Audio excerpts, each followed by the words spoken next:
Hello friends, very good morning. आज मैं good morning इसलिए बोल रही हूँ कि आज मैं सुबह सुबह आपके लिए वो वीडियो बना रही हूँ। ठीक है, ये 188 है सेक्शन कंपनी लॉ का। ये भी डिमांड पे मैं बना रही हूँ। मेरे एक सब्सक्राइबर ने मुझे डिमांड किया था 187 188 बनाने के लिए, बट आप लोग टेंशन मत लीजिए। अब मैं बना रही हूँ तो मैं सारे सेक्शंस बना दूँगी, उसके बाद ही चैप्टर्स पे आऊँगी, क्योंकि सेक्शन भी बहुत ज़्यादा ज़रूरी होता है, जैसे कि आप लोगों को पता है।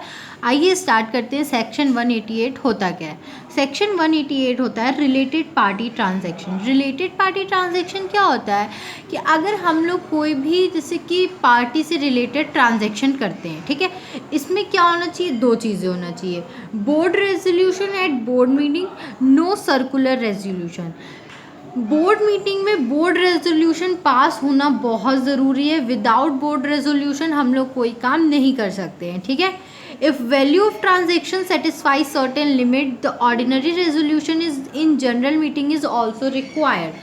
अगर क्या होता है, हमारे कुछ जैसे कि अगर हमारा कोई ट्रांजैक्शन है वो कुछ लिमिट को सेटिस्फाई करता है, मैंने बोला है सेटिस्फाई करता है, एक्सीड मैंने नहीं बोला है, एक्सीड आप लोग भी मत लिखिएगा।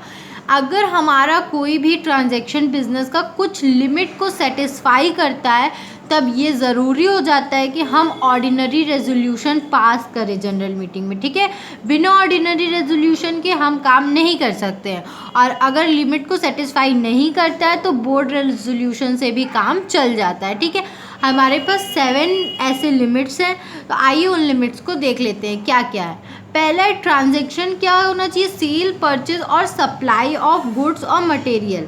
ठीक है, किसी भी चीज़ का वो अपने बिजनेस में सेल कर रहा है, परचेस कर रहा है, ठीक है, गुड्स और मटेरियल को खरीद रहा है या बेच रहा है, तो वो कितने तक खरीद सकता है, कितने तक बेच सकता है, और कब उसको ऑर्डिनरी रेजोल्यूशन की ज़रूरत होगी।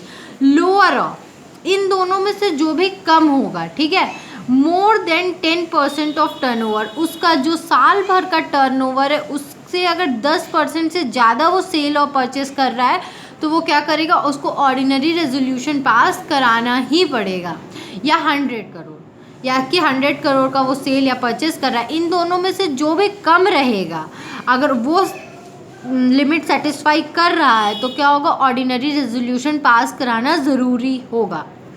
सेल और परचेज ऑफ डिस्पोजल ऑफ, ठीक है, मतलब कोई प्रॉपर्टी वो बेच रहा है या खरीद रहा है, तो क्या लिमिट बनती है? इन दोनों में से जो भी कम होगा, मोर देन 10% ऑफ नेटवर्थ। यहाँ है नेटवर्थ, जो साल भर का एक पूरा नेट इनकम होता है, उसको हम लोग बोलते हैं नेटवर्थ। नेटवर्थ के 10% से ज़्यादा का अगर वो प्रॉपर्टी खरीद रहा है या प्रॉपर्टी बेच रहा है, ठीक है, तो क्या करेगा? उसको ऑर्डिनरी रेजोल्यूशन पास कराना पड़ेगा। या तो 100 करोड़, अगर 100 करोड़ हो जाएगा तो 100 करोड़ का अगर प्रॉपर्टी खरीद रहा है या बेच रहा है, तो भी उसको क्या करना पड़ेगा? ऑर्डिनरी रेजोल्यूशन पास कराना ही पड़ेगा। लीजिंग ऑफ, लीजिंग ऑफ का मतलब क्या होता है? प्रॉपर्टी ऑफ एनी काइंड, मतलब कि लीज पे अगर अपनी प्रॉपर्टी दे रहा है वो, ठीक है, लीज पे अगर वो प्रॉपर्टी दे रहा है, तो उसकी लिमिट क्या है? लोअर ऑफ इन तीनों में से जो सबसे कम होगा, 10% और मोर ऑफ टर्नओवर, या तो टर्नओवर से 10% ज़्यादा हो, या तो नेटवर्थ से 10% ज़्यादा हो, या तो 100 करोड़ हो। इन तीनों में से जो भी कम होगा, अगर उतने का वो ट्रांजैक्शन करता है, उतने का अपना प्रॉपर्टी लीज पे देता है, तो उसको ऑर्डिनरी रेजोल्यूशन पास कराना पड़ेगा। बोर्ड रेजोल्यूशन से कुछ नहीं होगा। रेंडरिंग अवेलिंग, ठीक है, रेंडरिंग अवेलिंग सर्विसेज, जैसे कि वो अपनी सर्विसेज किसी को दे रहा है, तो क्या होगा? अगर टर्नओवर से 10% से ज़्यादा की सर्विस दे रहा है, या तो 50 करोड़, ठीक है, सर्विस के केस में हमेशा 50 करोड़ होता है, क्योंकि सर्विस एक ब्रॉड टर्म है, उसके लिए 50 करोड़ ही बहुत इनफ होता है। ठीक है, तो अगर इन दोनों में से जो भी कम है, अगर उस लिमिट को सेटिस्फाई करता है, तो इसको ऑर्डिनरी रेजोल्यूशन पास कराना ही पड़ता है। Appointment of agent for ABCD, अगर वो अपने एजेंट कर रहा है, तो रिस्पेक्टिव लिमिट जो जितने का, जैसे कि हम लोग को पता है ट्रांजैक्शन करेगा तो उस पर 1% 2% उसका पहले से फिक्स होता है, उतना लिमिट हो सकता है। ठीक है, appointment of related party to any office और प्लेस ऑफ प्रॉफिट, ठीक है, अगर वो क्या होता है? एनी प्लेस ऑफ प्रॉफिट का मतलब पता है ना, कि जैसे कि दो तरीके के हमारे पास प्रॉफिट ऑफिस और प्लेस ऑफ प्रॉफिट होते हैं। एक डायरेक्टर जो हेल्ड किया रहता है, एक जो अदर पार्टी किया रहता है। ठीक है, एंड डायरेक्टर जो किया रहता है उसको क्या होता है कि जैसे कि अगर उसको कोई ऑफिस ऑफ प्रॉफिट का प्लेस मिला है, तो उसको रेम्यूनरेशन तो उसकी मिलेगी, बल्कि उसके अलग क्या होगा? उसको क्या होता है, अलग फैसिलिटी भी दी जाती है, यही होता है। तो अगर कोई उसने ऑफिस ऑफ प्रॉफिट ले रखा है, ठीक है, तो रेम्यूनरेशन एक्सीड 2.5 लाख, अगर उसकी क्या है रेम्यूनरेशन 2.5 लाख से ऊपर है, अगर ज़्यादा मिल रही है तो उसको ऑर्डिनरी रेजोल्यूशन पास कराना ही पड़ेगा, बोर्ड रेजोल्यूशन से कुछ नहीं होगा। Under writing for subscription of security, अगर वो सिक्योरिटी के सब्सक्रिप्शन पे कुछ अंडर राइट कर रहा है और रेम्यूनरेशन क्या है उसका नेट वर्थ से 1% का, नेट वर्थ का 1% से ज़्यादा है, तो क्या होगा, उसको ऑर्डिनरी रेजोल्यूशन पास कराना ही होगा। ये हमारे 7 केसेस है जिसमें ऑर्डिनरी रेजोल्यूशन पास कराना पड़ता है, ठीक है, उस बोर्ड रेजोल्यूशन से कुछ नहीं होता है। ये हमारे कुछ केसेस हैं जहाँ पे हम ऑर्डिनरी रेजोल्यूशन पास कराए बिना भी काम चल जाता है। लिमिट अप्लीकेबल फॉर इंडिविजुअल और एग्रीगेट वैल्यू और transaction in a year, limit जो है वो क्या होगी, एक अकेले पे या पूरे ऑफिस के लोगों पे साल भर पे ही क्या होगा, अप्लीकेबल होगा, ठीक है, साल भर के ही प्रॉफिट पे, ऐसा नहीं है हर महीने के प्रॉफिट पे।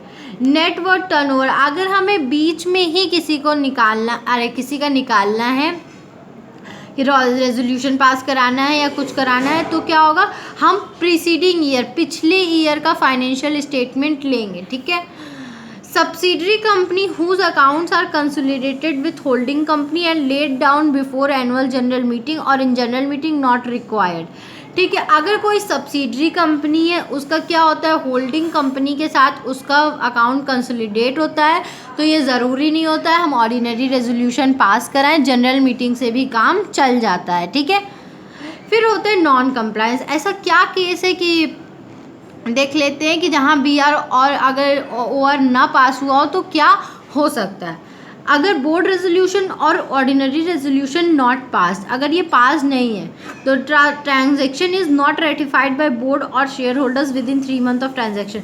अगर क्या हुआ, कोई भी शेयर होल्डर्स या डायरेक्टर ने क्या कर लिया है, कोई भी ट्रांजैक्शन कर लिया है बिना बोर्ड रेजोल्यूशन और ऑर्डिनरी रेजोल्यूशन पास कराए हुए, तो लेकिन अगर कर तो लिया है, लेकिन अगर वो 3 महीने के अंदर अंदर उसको अपने शेयर होल्डर्स और डायरेक्टर से रेटिफाइड करा देते हैं तो ये सही हो जाता है, ठीक है, कोई प्रॉब्लम नहीं आती है। लेकिन अगर वो ट्रांजैक्शन रेटिफाइड भी नहीं कराते हैं 3 महीने के अंदर अंदर, तो क्या होता है, transaction is voidable at the board option, ठीक है। क्या होता है कि अगर जो उन्होंने ट्रांजैक्शन किया है वो बोर्ड जो मेंबर्स है उससे रिलेटेड पार्टी से किया है, तो क्या होता है, if transaction is with related party to directors और ऑथराइज बाय डायरेक्टर, ठीक है, अगर वो क्या है डायरेक्टर्स के रिलेटेड पार्टी हैं तो क्या होता है, concern director shall इंडेमनिफाई company against any 10 crore इनकर, ठीक है।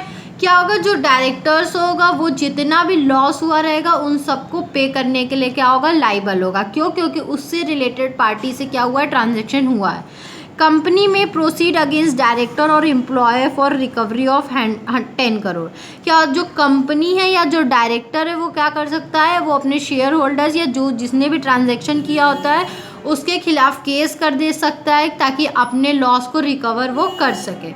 पेनाल्टी क्या होती है देख लेते हैं, डायरेक्टर या एम्प्लॉय की अगर लिस्टेड कंपनी है तो 25,000 से 5 लाख तक की उसकी पेनाल्टी लग सकती है गलती करने पे, 1 ईयर इम्प्रिजमेंट और बोथ, या 1 साल का जेल हो सकता है या तो ये दोनों भी हो सकता है। और नॉन लिस्टेड कंपनी है तो 25,000 से 5 लाख तक का बस उसको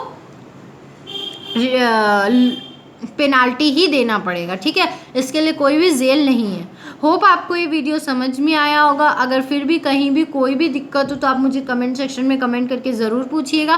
thank you so much for watching my video and please please please like subscribe and share my channel. अगर आपको नोट्स के लिए कोई भी क्वेरी है तो आप मेरा डिस्क्रिप्शन बॉक्स ज़रूर चेक करिएगा। Thank you so much. और अगर आपको आगे कोई और टॉपिक चाहिए तो आप मुझे रिकमेंड करके ज़रूर बताइएगा। Thank you so much.